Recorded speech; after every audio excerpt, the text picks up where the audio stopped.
Last time we told you about selling our house, it was quite the journey. Going from a lot of projects with no help from Bella or Brizzo to completing all the projects and getting the house on the market. So we listed the house October 2nd, 2020, and now it's October 23rd. Closing was today. Oh, funding was today. Funding was today.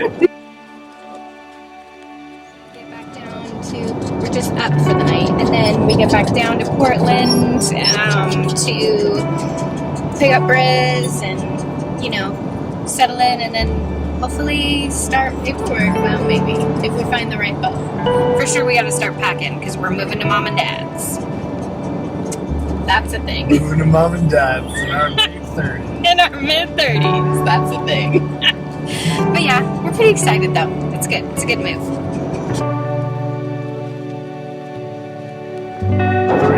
Three lined up that are all good possibilities, right? Yes. And lots of different trade-offs.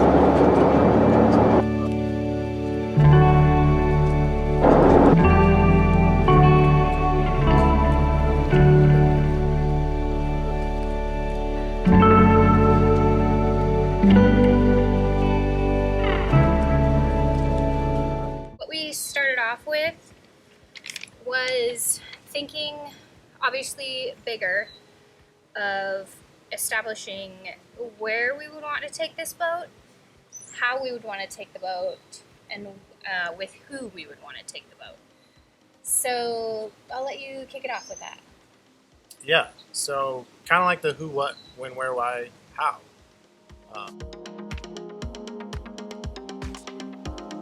How we wanted to use the boat was long-term, blue water voyaging. Eventually to cross oceans. But comfortable too. Yeah, comfortably do that. Yeah, comfortably, and also to be comfortable when we stop at anchor as well. To have some of those comforts that we're used to having as well. Yeah. So the how is important. We're not going to be, we'll be day sailing in the short term, but the long-term goal is extended cruising. So we didn't need a day sailor. We needed something bigger than a coastal cruiser, because eventually we will be coastal cruising, but we wanted a boat that could take us beyond that as well, in comfort. Yeah. Without too many trade-offs. Where has been our dream, I guess? Oh, we want to go everywhere. Yeah. Everywhere So is our dream. But tropics mostly. Yeah. Everything is going to be pretty, like chasing summer is our goal. Yeah, and we're going to be leaving from Portland, Which Oregon. is not tropical. So, but that also means we have a choice. We could go take a left or take a right out of the mouth of the Columbia River, depending on what we want to do, and the season and where we want to go and who we want to visit. But with this boat, we have the option to choose that. We could go left, we could go right, we could go straight. We could go anywhere. Yeah. So obviously, it's us. Yep. And the girls. Full Friends time. and family too. Yeah. So we wanted to be able to comfortably say, hey, come to the boat, come hang out, come do a trip with us. Come cross an ocean with us. Yeah. Or Do a passage with us. yeah. So Or just we wanted to be able to accommodate guests, friends, family, whoever in the boat that we chose can do that. yeah. So that's kind of, I guess, the big picture. Yeah, Of of what what we we were were looking for. Yeah. Yeah, what we were looking for. Yeah. Everybody's going to have something different, and we just wanted to share our experience and where we came from on this to help others who maybe are going down this road and thinking about it as well, and just don't even know where to start, because that was a lot of how we felt when we started. And it depends on what you want to do with the boat and who's going to be there and where you want to go. Exactly. So with our who and where, and the how in mind, we created our list of the what's going to help us accomplish our goal. So after doing the whole prioritization, we'll just start at our highest ranking thing, and then go down the list and talk about why it was so high.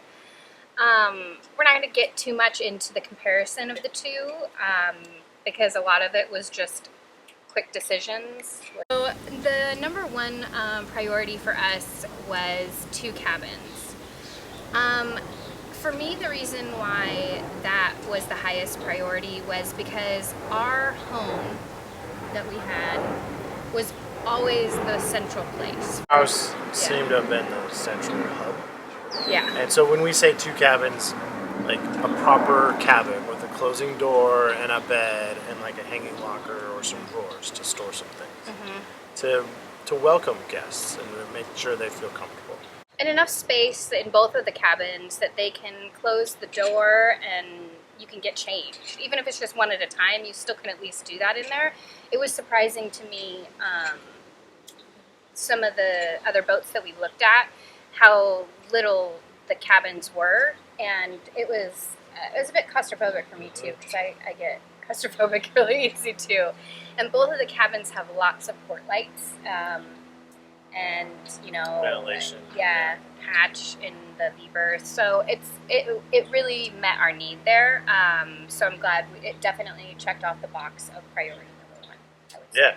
Yeah, number 2 we had was 2 workstation spaces. And it doesn't have to be a defined like chart table or a defined desk.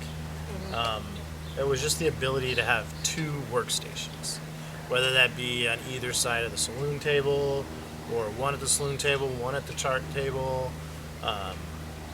It just needed to have 2 spaces where we could both sit and work on our laptops. Yeah. So, and then screens and we do keyboards multiple and screens. external mice and all that. So, we wanted to have a place where we could both sit and have a proper workstation, regardless of really what that meant. No boat loan, meaning that we didn't want to take out a loan or go into debt to purchase the boat. We kind of went back and forth. We could reduce our monthly expense, live cheaper from month to month and save more money month to month. To get upgrades to the things that we want.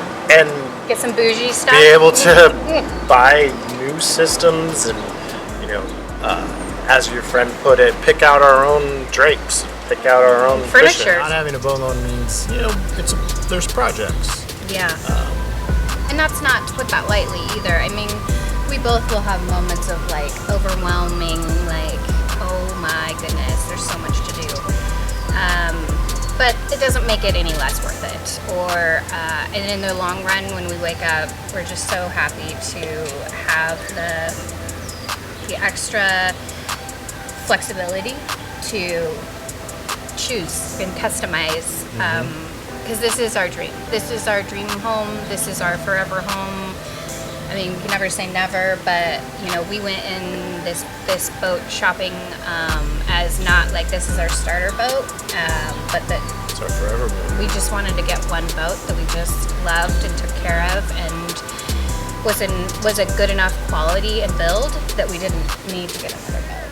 One of the benefits of not having a boat loan that we didn't really think about when we first started this process, but we found out it was pretty good, was we didn't have a real big monthly expense where both of us had to have a paycheck. Yep. So eventually, Devin changed her focus on what she wanted to do and how she wanted to spend her time, and chose not to receive a regular paycheck from a regular job. And we probably wouldn't be able to do that if we had a boat loan. They can be as expensive as a regular mortgage or rent. Not having a boat loan, we kind of found out, Devin maybe doesn't have to work a regular paycheck type job. Yeah. And she can focus on the things that push our goals forward and help support our family and Help make us more money, like save us money, save like us money. cushions. And She sewed our own cushions. She's doing our lots of different project work on the YouTube boat. editing. Videos like crazy. Yeah. Keeping us organized. Project managing the refit that we're doing. So it just provides us a little bit more flexibility in general. So yeah, if you could do no boat loan, it's worth it. Number 4 priority is the dinghy davit system and a solar arch. The boat's right here over our shoulder. It doesn't have a dinghy davit or solar arch, but for good reason. Because it's at Mom and Dad's. Yeah, we had to pull it off to give it enough height clearance to put it on the back of the truck to have it shipped down from Seattle. Which we'll get into we'll have a whole video on that. So it was too tall. We couldn't leave it on. But it was bolt off. It's really nice. Made out of aluminum, very strong. I think the surveyor even said something like, "Wow, you could lift the boat with this thing." It's really cool. It's not your typical stainless steel tubular arch.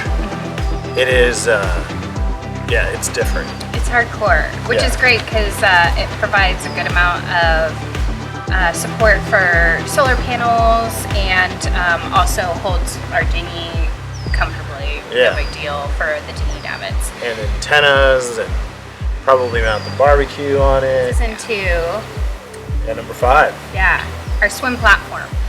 So another thing about the back side of this boat is it has a walk-through transom. So what that means is when you're in the cockpit or you're on the swim platform, the platform with the out the back of the boat, you can walk. It's just like one step from the swim platform, and then you're into the cockpit. But it has a proper sliding block off that will give you that, when you're in the seas and whatnot, that protection and brake that you need. But it's a sugar scoop, so it's really stable because it's part of the hull. And so it's just extremely stable but completely luxurious as well. It's kind of like it's all the things. Yeah, it's interesting because for us, getting in and out of the dinghy is really easier with that type of sugar scoop swim platform. The walk-through transom is easier for Bella. I mean, she's 13 years old right now, and still spry and has a lot of energy, but it'll be easier for her to get in and out of the boat. And then our parents too, climbing up out of the dinghy into the boat.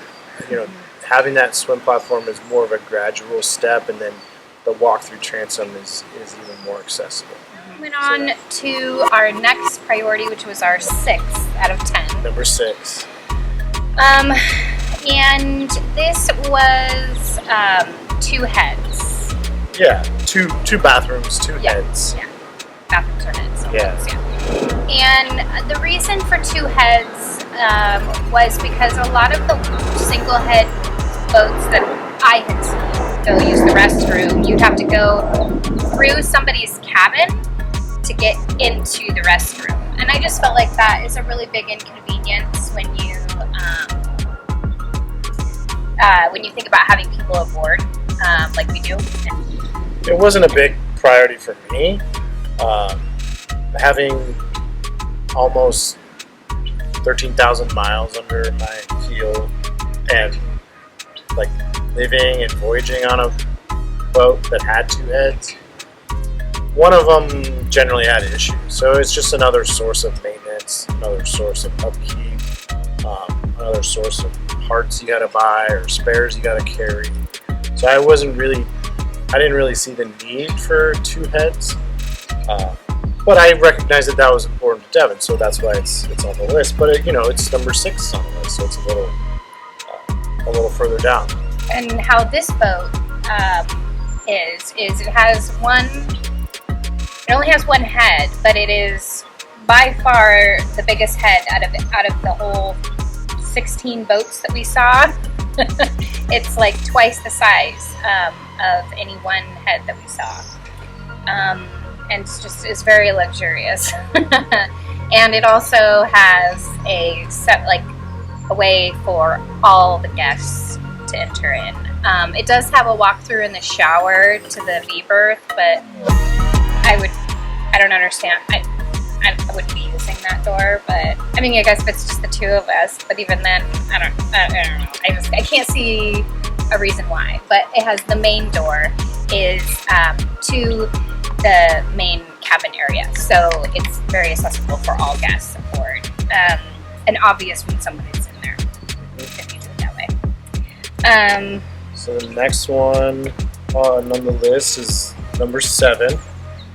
This one's a little bit of a gimme, a cheater, freeform one, free square. It's the length. We wanted 38 to 46 feet. And I say it's kind of a free square because in that length, we're really ticking a lot of the boxes we've already talked about.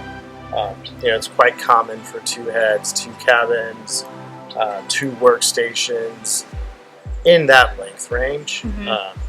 But also, it's important that length of range for us is, we're going to be a cruising couple with crew to come visit, but most of the time we're going to have to be handling the boat ourselves, so we didn't want something too big. Mm-hmm. But we also didn't want something too small to where we couldn't invite people over, and then it wouldn't check off some of our boxes. The next thing was a separate shower. So a lot of boats have what they call wet head, where it's just basically like a shower faucet that just goes into the bathroom and you just like flip the toilet lid down and then there you are. And the water gets everywhere, and I'm not saying that it's not great. I would take that out of nothing because we both are like particular daily showers. I would say probably, like we like to stay clean. Yeah, but even that, like, it's a ritual of sorts, I guess you could say. It's part of our routine. And something that I don't foresee us changing. Yeah, so having a separate shower where the sink doesn't get wet and the toilet doesn't get wet and all your the clothes floor don't doesn't get get wet. and the towels don't get wet. Yeah, it's like a little separate space that you can close off and contain the water and the splashes and also usually they're not as tall because Matt being 6'3", 6'4", really tall, it really makes it more of a challenge if to find a wet head that it has his height on, and availability for that. So ours has a separate shower and is quite large and has enough height for Matthew, which is rare. We didn't see any boat that had enough height for Matthew, so that was definitely a selling point. But it was only number 8, so it wasn't like number 1. Yeah, not a huge problem. Yeah. But then number 9, this one is probably more of my, keel-stepped mast. Pros and cons for keel step versus deck step. But I've grown to appreciate pros and cons from both. But in our choice, in our prioritization, we wanted a keel step mast for the safety aspect, for the ability to potentially rig a mast if ours goes down. It just feels more secure for an offshore voyaging type boat. Basically, if you don't know, a keel step mast would be the mast that comes down into the boat goes all the way down into the keel of the boat. So it's all the way through the deck. Yeah. Like through everything. Right. So it's more part of the structure. So The whole structure of the boat. Exactly. One is better than the other. If we roll in a tough sea, like keel step or deck step, the mast could come off no matter what. But having the giant hole in your boat where the mast used to be, that's a downside. So we recognize that. But having a giant hole in the boat where the mast used to be means maybe you could use a whisker pole, like stand a whisker pole up in there, or maybe for some reason you still have the boom. I don't know. You could stand the boom up in there and jerry rig a sail. But how, kind of a little more difficult to do that with a deckstep mast. You wouldn't have a hole for something to just like sit in. The rigging doctor on YouTube goes into a lot of detail on the different keel step versus deck step, and like if the mast should break, where it would break, whether it be at the spreaders or at the deck joint. But I'll put some links in yeah, we can add links to that. It's worth the watch. Yeah.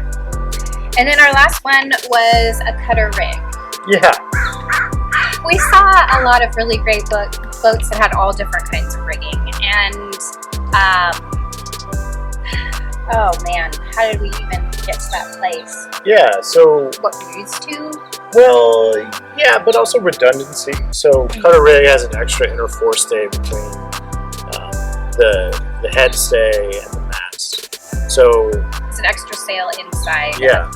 For the sail out on your boat and your mast, which has your main sail. And redundancy for me is number one. So when I was sailing around the Cape of Good Hope, Cape of Kulas in South Africa, we lost our head sail.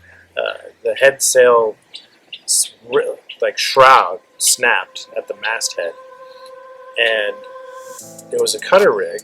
So the only thing that was holding the mast up was the inner forestay. And so that to me sold me that I wanted a cutter rig because we had that extra inner forestay to help keep the mast upright. And then sail plan and flexibility there. Simplicity. We got, I don't know if the catches are catches and yawls are available, but they're beautiful, real complex. And you could do so much great sailing with them, but it's just the complexity, especially of me not knowing as much about sailing. We really wanted, and we didn't want to have a whole bunch of sails on board. We want to have what we need, especially because we plan on being long term, where we won't have access to a storage unit daily. So we wanted to make sure that we were making the right decision on that front too. So that's the list. Yeah. But again, everything on a boat is a compromise, a trade-off. Especially when you have two people that are trying to align on a common goal. And then when you think about those who, cruise with kids, that makes it, and, that's not in our plan. So we were able to really design and feel comfortable about getting a forever boat because we don't have plans of having children and adding a permanent crew. But at the same time, we also have flexibility for some, long-term guests to come aboard and stay. And really get some travel experience and some sailing experience with us. So yeah, and maybe some of the bonuses that we got with this boat that we didn't think to ask for. Yeah. So she's one owner boat. The former owner bought her brand new, and 83, 84. Well, she's in 1984. I think he bought her 83, took delivery in 84. And she sailed around the world 90,000 miles. I really was a perforated tow rail. It's just good for like attachment points, pull alongside with the dinghy. Just hook things on it, hook a halyard to it, hook a lifeline to it, hook netting to it, like the lifeline netting to the perforated tow rail. Like that didn't make the list, but in my mind that's a really nice priority. And something that just came with this boat that we noticed. There was also I mean, like every boat that we went on, I looked to see and had my dad show me where we can make my bathtub, but it's not looking good. Devin wanted a bathtub. That was on her list. Yeah. It didn't make this list though, because it's a nice to have and probably never gonna happen. But I will hold out hope still until my dad says it's not possible. Yeah. And so far he has not said that, so hanging on to it. I'm a finger dance. Oh, yeah. Other nice benefits that we're looking back now that are really great is she's a pilot house, so lots of natural light and good visibility. Indoor steering station is fabulous. Like, so, you know, Pacific Northwest cruising, our season is not very long, but with an indoor steering station, we go out most of the time. Right. And we will take advantage of that for sure.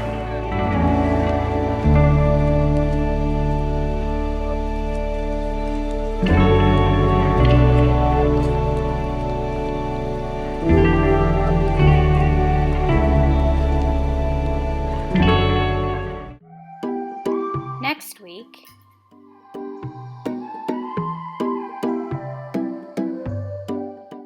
we prep the boat for moving.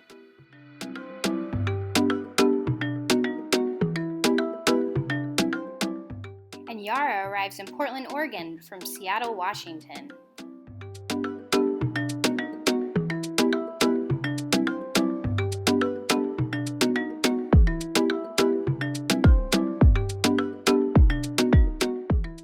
Thanks for watching. Feel free to like, subscribe, and don't forget to hit that notification button so that you can follow us along on next week's journey.